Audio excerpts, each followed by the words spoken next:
এবার জাতীয় দলে আসতে যাচ্ছে ওপেনিং এর এক তরুণ তুর্কি।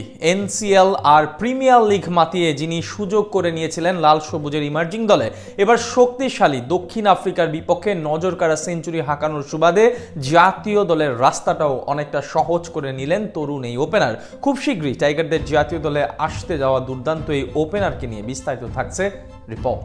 লাল সবুজের ক্রিকেটে এবার উকি দিচ্ছে আরো এক সম্ভাবনাময়ী ওপেনার, যার আগ্রাসী ব্যাটিংয়ে রীতিমতো দিশেহারা পরিস্থিতি দক্ষিণ আফ্রিকার বোলারদের। এমনকি দলের টপ অর্ডারের বিপর্যয়ের দিনেও তার বুদ্ধিদীপ্ত ব্যাটিং এর সুবাদে আদায় করে নিয়েছেন দুর্দান্ত এক সেঞ্চুরি।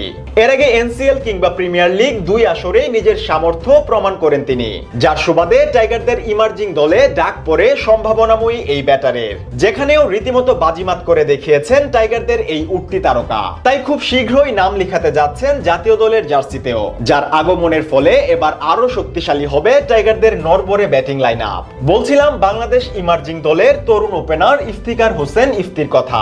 গেল দিন দক্ষিণ আফ্রিকা ইমার্জিং দলের বিপক্ষে 4 দিনের দ্বিতীয় টেস্টে প্রথম দিনেই সেঞ্চুরির দেখা পেয়েছেন তরুণ এই ওপেনার। মিরপুর শেরেবাংলা জাতীয় ক্রিকেট স্টেডিয়ামে এদিন টস জিতে প্রথমে ব্যাট করতে নেমে শুরুতেই ধাক্কা খায় স্বাগতিক বাংলাদেশ। রানের খাতা খোলার আগেই আউট হয়ে সাজঘরে ফিরেন ওপেনার আশিকুর রহমান শিবলি। এরপর দলের টপ অর্ডারে নামে কঠিন এক বিপর্যয়। ওপেনার শিবলির পথ ধরে আসা যাওয়ার মিছিলে সামিল হন দলের অন্যান্য ব্যাটাররাও, যেখানে 7 রানে বিদায় হন চৌধুরী রিজওয়ান। এরপর অধিনায়ক শাহাদাত হোসেনের 1, আরিফুলের 0 আর প্রীতম কুমারের 2 রানে আউট হওয়ার সুবাদে 58 রান তুলতেই পতন হয় দলের পঞ্চম উইকেটের। তবে এদিন সবার চেয়ে ব্যতিক্রম ছিলেন ইফতিকার হোসেন ইফতি।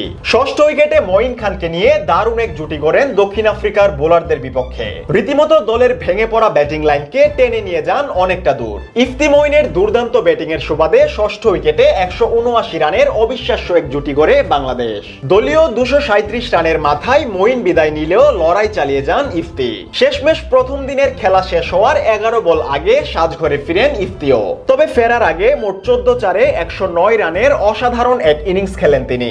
তার এমন কার্যকর ব্যাটিং এর সুবাদেই ট্র্যাকে ফিরে বাংলাদেশ। এর আগে ঘরোয়া ক্রিকেটের মাঠেও দারুণ ছন্দে ছিলেন তরুণ এই ওপেনার। এমনকি সবশেষ এনসিএলও তার ব্যাট থেকে এসেছে 600 রানের ফুলঝুরি।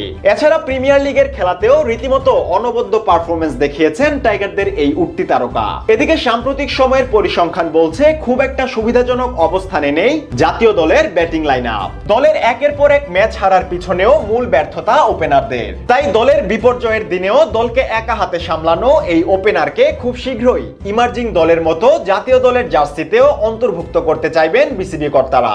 কেননা এমন একজন সাহসী ওপেনার বাংলাদেশ দলের জন্য এই মুহূর্তে ঠিক কতটা জরুরি তা ভালো করেই জানেন নির্বাচকরা।